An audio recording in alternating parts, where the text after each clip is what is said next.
Hi welcome to Sriju channel.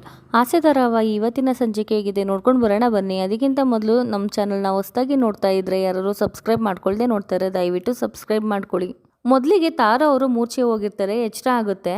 ಎದ್ದು ಪಪ್ಪ ನನ್ಗೇನಾಯ್ತು ಅಂತ ಕೇಳ್ತಾರೆ. ಏನೂ ಆಗಿಲ್ಲ ಕಣೋ ಅಂತ ಹೇಳ್ತಾರೆ. ಏನೂ ಆಗ್ದೇನೆ ನಾನು ತಲೆ ಸುತ್ತ ಬಿದ್ನ ಪಪ್ಪ ಅಂತ ಕೇಳ್ತಾರೆ. ಪಪ್ಪ ನನಗೆ ಏನೋ ಆಗ್ತಾ ಇದೆ ಪಪ್ಪ, ನಂಗೊಂದು ಕನಸು ತುಂಬ ಕಾಡ್ತಾ ಇದೆ. ನಾನು ನೀರಲ್ಲಿ ಬಿದ್ದಾಗೆ ಯಾರೋ ನನ್ನ ಲೊಟ್ಟೆ ಅಂತ ಅಂದಂಗೆ ಹಿಂಗೆಲ್ಲ ಅನ್ನಿಸ್ತಿದೆ ಪಪ್ಪ ಅಂತ ಹೇಳ್ತಾರೆ. ಅದಕ್ಕೆ ಅವ್ರ ಅಪ್ಪ ಹೇಳ್ತಾರೆ, ನೀನು ಚಿಕ್ಕ ವಯಸ್ಸಲ್ಲಿ ನೀರಿಗೆ ಬಿದ್ದುಬಿಟ್ಟಿದೆ ಕಂದ, ಅದೇ ನೆನಪು ನಿನಗೆ ಕಾಡ್ತಾ ಇದೆ ಅಷ್ಟೇ, ಇನ್ನೇನು ಇಲ್ಲ ಅಂತ ಹೇಳ್ತಾರೆ. ಆಗ ನಿನ್ನ ಜೊತೆಲಿ ಇರ್ಲಿಲ್ವಾ ಪಪ್ಪ ಅಂತ ಕೇಳ್ತಾರೆ. ನಾನೇ ಅಲ್ವೇನೋ ನಿನ್ನ ಕಾಪಾಡಿ ಮನೆ ಕರ್ಕೊಂಡು ಬಂದಿದ್ದು ಅಂತ ಹೇಳ್ತಾರೆ.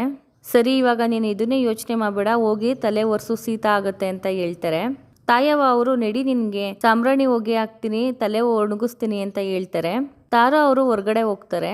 ತಾಯವ್ವ ಅವರು ಪ್ರಶ್ನೆ ಮಾಡ್ತಾರೆ, ತಾರಾ ನೀರಿಗೆ ಬಿದ್ಮೇಲೆ ನೀವು ಅವ್ರ ಅಪ್ಪ ಅಮ್ಮನ ಹುಡುಕಿಸ್ಲಿಲ್ವಾ ಅಂತ ಕೇಳ್ತಾರೆ.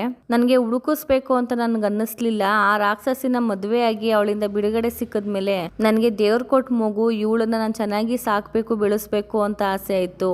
ಇವಳು ನನಗೆ ದೇವ್ರ ಕೊಟ್ಟು ವರ, ಅದಕ್ಕೆ ನಾನು ಯಾರನ್ನು ವಿಚಾರಿಸ್ಲಿಲ್ಲ ಅಂತ ಹೇಳ್ತಾರೆ. ತಾಯವ್ವ ಅವರು ಈ ಕನಸೆ ಅವಳಿಗೆ ನಿಜ ಆಗಿ ನಿಮ್ಮನ್ನ ಪ್ರಶ್ನೆ ಮಾಡಿದ್ರೆ ಏನ್ ಮಾಡ್ತೀರಾ ಬುದ್ಧಿ ಅಂತ ಕೇಳ್ತಾರೆ. ಅಂತ ಸಮಯ ಬಂದಾಗ ನನ್ನ ಬಿಟ್ಟು ಹೋಗ್ಬಾರ್ದು ಅಂತ ಉತ್ತರ ಕೊಡ್ತೀನಿ ಅಂತ ಹೇಳ್ತಾರೆ.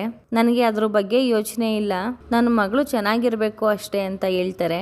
ಶಾಂತಿ ಅವರು ಲಾಯರ್ ಆಫೀಸ್ಗೆ ಹೋಗಿರ್ತಾರೆ. ಅಲ್ಲಿ ಲಾಯರ್ ರಾಮಕೃಷ್ಣ ಅವರು ಬಂದು ತುಂಬಾ ಹೊತ್ತಾಯ್ತಾ ಅಂತ ಕೇಳ್ತಾರೆ. ಇಲ್ಲ ತುಂಬಾ ಹೊತ್ತಾಯ್ತು. ಸರಿಯಾಗಿದ್ರೆ ಮುಂದೆ ವಿಷಯಕ್ಕೆ ಹೋಗೋಣ. ಮೊದಲು ಈ ವಿಚಾರ ಗೊತ್ತಾಗಿದ್ಯಾರಿಗೆ ಅಂತ ಕೇಳ್ತಾರೆ. ನನ್ನ ಮಗನಿಗೆ ಅಂತ ಹೇಳ್ತಾರೆ. ನಿಮ್ಮ ಮಗನ ಯಾರೋ ಮನೋಜ ಅಂತ ಕೇಳಿದಾಗ ಇಲ್ಲ ನನ್ನ ಎರಡನೇ ಮಗ ಸೂರ್ಯ ಅಂತ ಹೇಳ್ತಾರೆ. ಸರಿ ಅವ್ರಿಗೆ ಫೋನ್ ಮಾಡಿ ಅಂತ ಹೇಳ್ತಾರೆ. ಅವನ್ಗ ಫೋನ್ ಮಾಡ್ಬೇಕಾ ಅಂತ ಹೇಳಿದಾಗ ಹೌದು ಫೋನ್ ಮಾಡಿ ಅಂತ ಹೇಳ್ತಾರೆ. ಶಾಂತಿ ಅವರು ಸೂರ್ಯನ್ಗೆ ಫೋನ್ ಮಾಡಿದಾಗ ಸೂರ್ಯನ್ಗೆ ತುಂಬಾ ಖುಷಿ ಆಗುತ್ತೆ. ಎಲ್ಲರಿಗೂ ಸಕ್ಕರೆ ಫೋನ್ ಮಾಡಿದ್ದಾರೆ ಅಂತ ಹೇಳಿ ಫೋನ್ ಪಿಕ್ ಮಾಡ್ತಾರೆ. 7 ಸಕ್ಕರೆ ಅಂತಂದಾಗ ನಾನು ಲಾಯರ್ ಆಫೀಸಲ್ಲಿ ಇದ್ದೀನಿ ಅಂತಾರೆ. ಬಂದು ಕರ್ಕೊಂಡು ಹೋಗ್ಲಾ ಅಂತ ಹೇಳ್ತಾರೆ. ಏನೂ ಬೇಡ ಲಾಯರ್ ಮಾತಾಡ್ಬೇಕಂತೆ ನೋಡು ಅಂತ ಫೋನ್ ಕೊಡ್ತಾರೆ. ಲಾಯರ್ ರಾಮಕೃಷ್ಣ ಅವರು ನಿಮ್ಗೆ ಹೇಗೆ ವಿಚಾರ ಎಲ್ಲ ಗೊತ್ತಾಯ್ತು ಅಂತ ಕೇಳ್ತಾರೆ. ಅವ್ರ ಅಣ್ಣ ಅದಕ್ಕೆ ಇಬ್ರುವೆ ನಮ್ಮ ಕಾರಲ್ಲಿ ಬಂದಿದ್ರು, ಅವ್ರು ಒಂದು ಸ್ಟುಡಿಯೋಗೆ ಹೋಗಿ ಫೋಟೋ ಪ್ರಿಂಟ್ ಹಾಕ್ಸಿದ್ರು, ಅದನ್ನ ನೋಡಿ ವಿಚಾರ ಗೊತ್ತಾಯ್ತು ಅಂತ ಹೇಳ್ತಾರೆ. ಮೊದಲು ನಿಮ್ಗೇನೆ ಈ ಸತ್ಯ ಗೊತ್ತಾಗಿದ್ದು ಅಂತ ಕೇಳಿದಾಗ ಇಲ್ಲ ನನ್ನ ವೈಫ್ಗೆ ಮೀನಂಗೆ ಗೊತ್ತಾಗಿತ್ತು ಅಂತ ಹೇಳ್ತಾರೆ.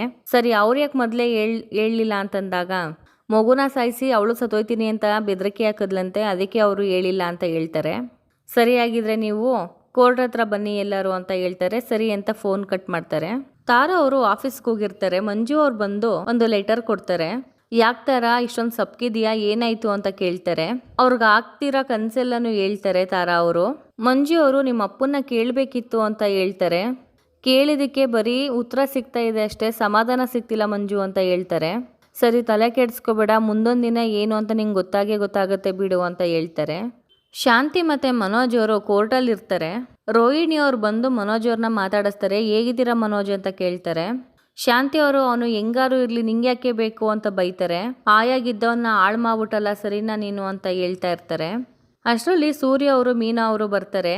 ಪೌಡ್ರಿಗೆ ನಮಸ್ಕಾರ ಅಂತಂದಾಗ ಸೂರ್ಯ ನೀನು ಮಾತಾಡಬೇಡ ಅಂತ ಹೇಳ್ತಾರೆ. ಯಾಕವ್ವ ಅಂತ ತೆಪ್ಪೇನವ್ವ ಮಾಡಿದೆ ನಾನು ಅಂತ ಸೂರ್ಯ ಅವ್ರು ಕೇಳ್ತಾರೆ.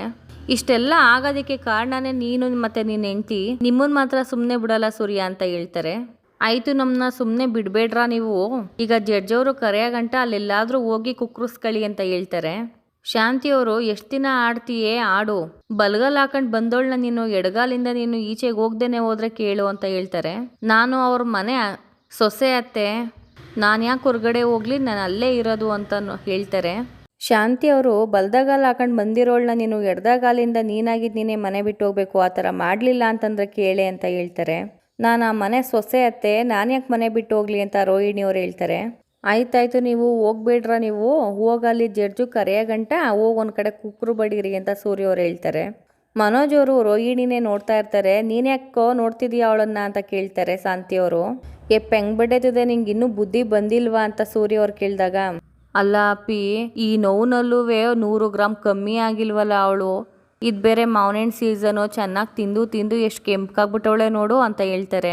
ಸೂರ್ಯ ಅವರು ಹೆಂಗ್ ಬಡ್ಡೈತದೆ, ನಿನ್ನ ಜೀವನಕ್ಕೆ ಅವಳು ಬಣ್ಣ ಬಳ್ದ್ಬಿಟ್ಟು ಹೋಗವಳೆ, ಅಂಥದ್ರಲ್ಲಿ ಕೆಂಪಾಗವಳೆ ಅಂತ ಹೇಳ್ತಿದೆಯಲ್ಲೋ, ನಿನ್ಗೆ ಯಾವತ್ತು ಬುದ್ಧಿ ಬರ್ತದೋ ನಾನಂತೂ ಕಾಣೆ ಅಂತ ಸೂರ್ಯ ಅವ್ರು ಹೇಳ್ತಾರೆ. ಲಾಯರ್ ರಾಮಕೃಷ್ಣ ಅವರು ಬರ್ತಾರೆ. ಎಲ್ರಿ ಬಂದ್ರೇನ್ರಿ ನಿಮ್ಮ ಎರಡನೇ ಮಗ ಅಂತ ಹೇಳ್ತಾರೆ. ಹೌದು ಮೇಡಮ್ ಬಂದಿದ್ದಾರೆ ಇವನೇ ಅಂತ ಹೇಳ್ತಾರೆ.